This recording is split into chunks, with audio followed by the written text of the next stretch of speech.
Well, disorderly crowds, smash and grab incidents, underage drinking, and assaults involving guns. A snapshot of the low lights, as the assistant city manager put it, of crime at the banks.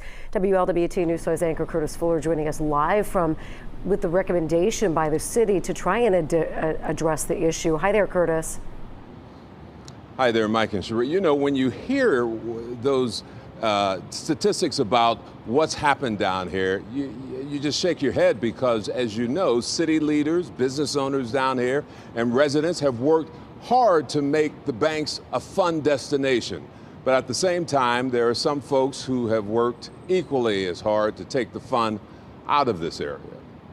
The city of Cincinnati has gun safety as a top public priority. And that's certainly true in an area like the banks, where so many visitors are coming, where there's such a volume of residents. That from Cincinnati's assistant city manager, talking with folks who make up what's known as the Banks Community Authority.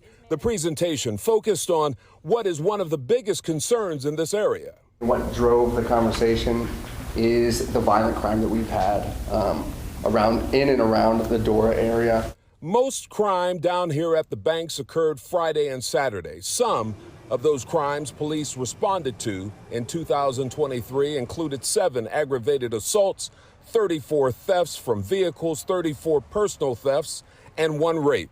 That there's also an indication of issues involving cars, overtime parking, which also, as we'll talk about a little bit more when we get to the recommendations, really does have a tie, the police department believes, to some of the gun violence that occurred over the summer.